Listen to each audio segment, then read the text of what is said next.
everybody, I'm Stacy Lynn, and today I am making bacon cheddar biscuits.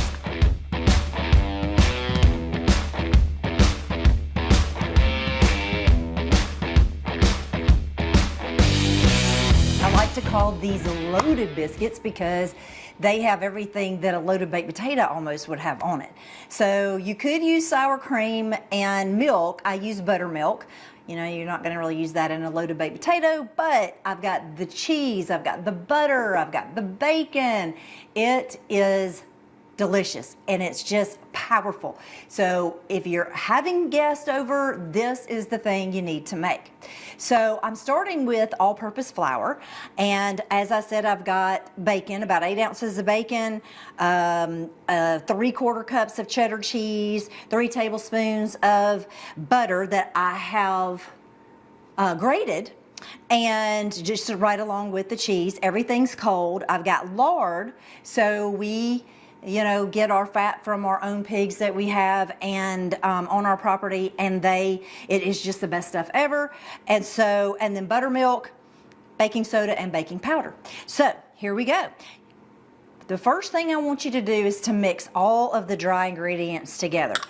And it's best to have a sifter, but if you're short on time, you can use a fork and just kind of fluff it up. It's good because it aerates the flour, and it just really helps to make sure everything is even. All right, so my flour mixture is very nice, and now it's time to cut in almost. I didn't get all of that baking powder mixed in here. Okay, now I have heard that making this with self-rising flour is the best thing to do. I really don't do that. Now I do that with some of my my cornbread recipes, but I haven't done that with my biscuits recipes. So I've just used the baking soda and the baking powder just like always. So right now I'm gonna go ahead and add my fats. So I'm first gonna just add this butter, and it's cold butter. I'm gonna try to keep my hands out of it just because I don't want it to get too hot. And now I'm gonna also add the lard, and let me get a spoon here for that. So I'm going to add the lard in here and get that nice and mixed in as well. There we go. And what you're wanting to do here is just try to surround as much of the flour as you can with the fat. So it's going to make everything flaky. The lard is going to make it tender. The butter is going to make it nice and flaky.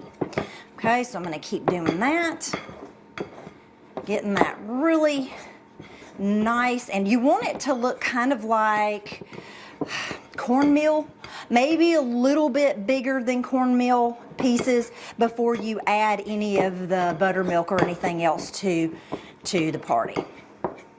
Okay. Okay, you want all cold ingredients. That's real important.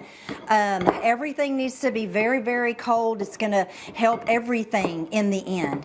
And all dry ingredients together, lard and butter, for flavor, texture, it just really helps. So that's a big deal. Also have your bacon nice and cool, because if your bacon is warm, it's just going to make everything else warm in your mixture. Okay, gonna just scrape down the sides here and continue. It needs a little bit more before I add this buttermilk. All right, I'm gonna add the cheese and the bacon. That already looks scrumptious. I could just almost eat it. Well, I could eat the bacon and the cheese, just sit here and eat all of it while I'm talking to you.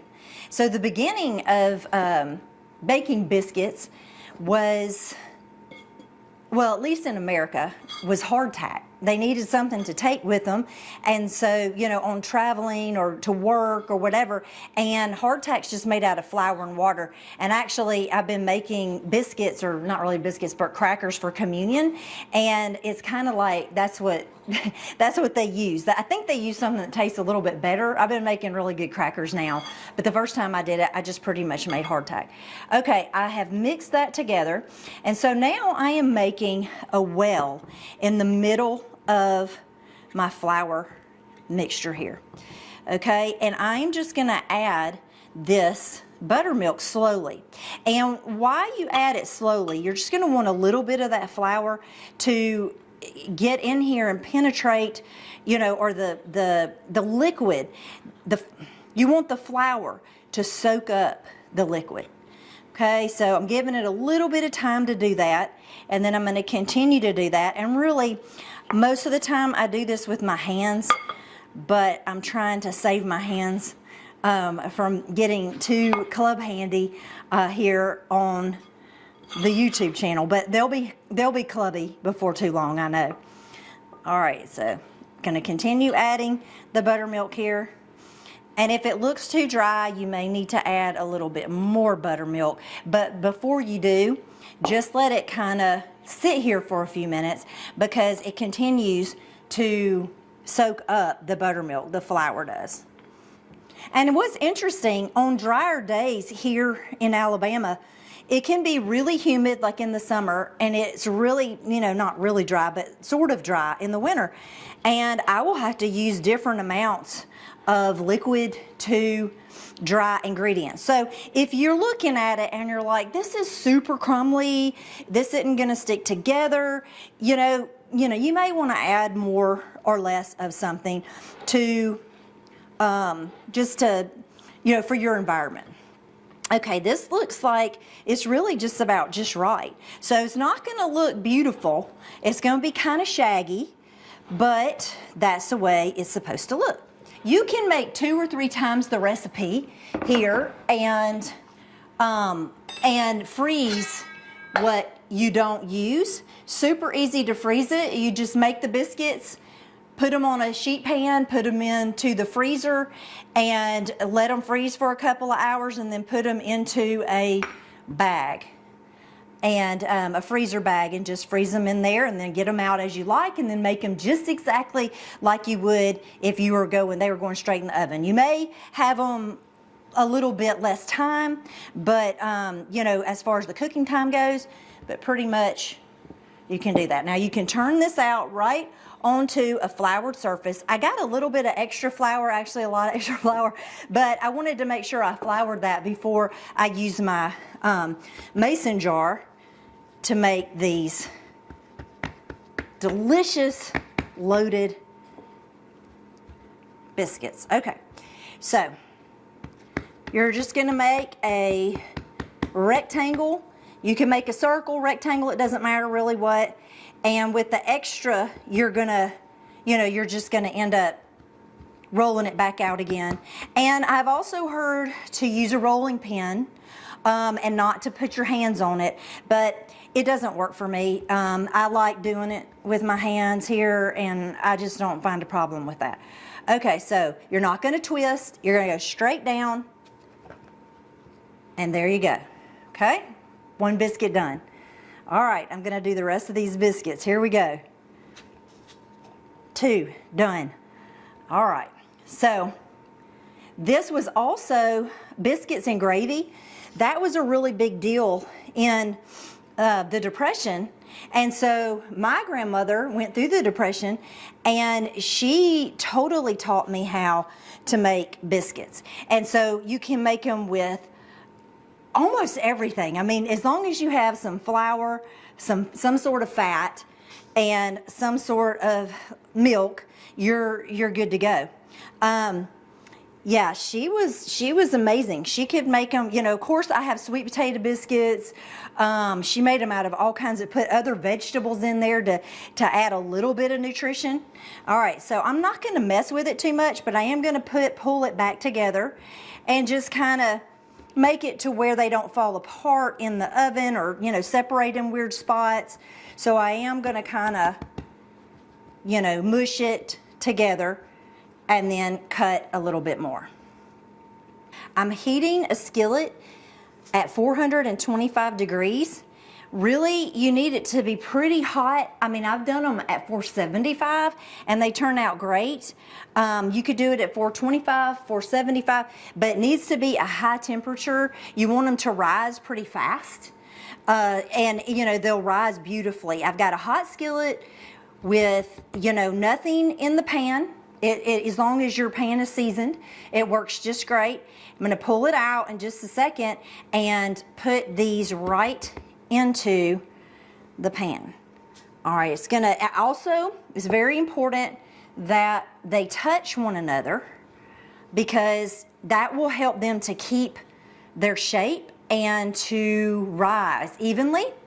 They will rise if you put them on a sheet pan, but I think they rise a little bit higher when they're touching each other in a cast iron skillet. And I love the way that on the cast iron skillet, when it's really, really hot, it adds a little bit of a crust, and especially since these have cheese in them, it'll add a little bit of crust to everything.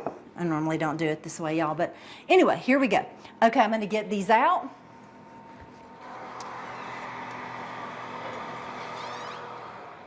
Okay, and I'm gonna start on the outside edge. Okay, just go all the way around. Make sure that they're touching. And you can brush these with a little bit of buttermilk if you want to. I don't think I'm going to right now. I'm just gonna brush them with butter when they come out of the oven. Okay, you could get them out last minute or so and brush them with butter then, but you do not have to. Okay, so kind of made this one kind of wonky, but hey, it's gonna be great. All right, I'm gonna put these in the oven and let them go until they're done. So it's only gonna take probably about 9 to 12 minutes. All right, the biscuits are ready. Look at that, delicious. And it was super easy to do. Okay, so I am going to get, well, first I'm gonna brush it with some butter. Okay, here we go. So I've melted some butter and I'm just gonna brush it right over the top. This is an important step. You don't want to miss out on this because it is divine. It just, butter makes everything better. I know you hear it. I know you've heard that cliche, but hey, on biscuits, no lie, it does. Okay, so especially if you just use Crisco, you may find a recipe that you like that just has Crisco in it or something like that. That's fine. You can get the desired texture you want and still have the flavor of the butter by doing this. All right, there we go. Soaked it all up. Delicious. Oh my gosh. Okay, so I'm gonna take one out. And actually, I could flip them all over, but I might want more than one. Because usually I do like to flip these out onto the surface. Let me see if that, okay. We don't want the bottom sweating since it's gotten that really good, nice crust on there. All right, we did it. I was a little nervous because I was like, oh my gosh, what if something sticks? But it didn't. Okay, so, oh. Bottom came off of that, but you can see how crunchy this is, and you could actually just use that as the bottom thing, but look at that. It's just so delicious, and look at the texture right here. Oh my goodness, look at that. It is so soft. It's so cake-like. It's just, they're just beautiful. Okay, so I'm gonna leave those alone. I'm gonna show you the inside of this one. I'm gonna show you what I like to do. I'm gonna open this up and put a little bit of butter on the inside. Okay, just leave it. It will melt. They just came out of the oven. I'm gonna put a little bit of this delicious fig jam right here on top of that. You talk about something good.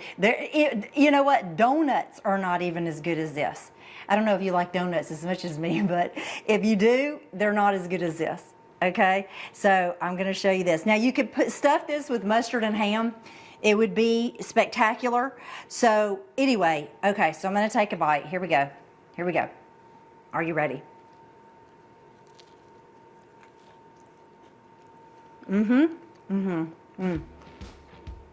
Just as always, better than a donut. Oh my gosh, it's so good. Better than cake, better than pie, better than. Talk to you soon. I hope you'll like and subscribe this video. I'm just enjoying this so much. But please come back. I want you to watch more. I have so much more in store for you. More recipes, more gardening tips. And go make these biscuits and enjoy them like crazy. Talk to you soon.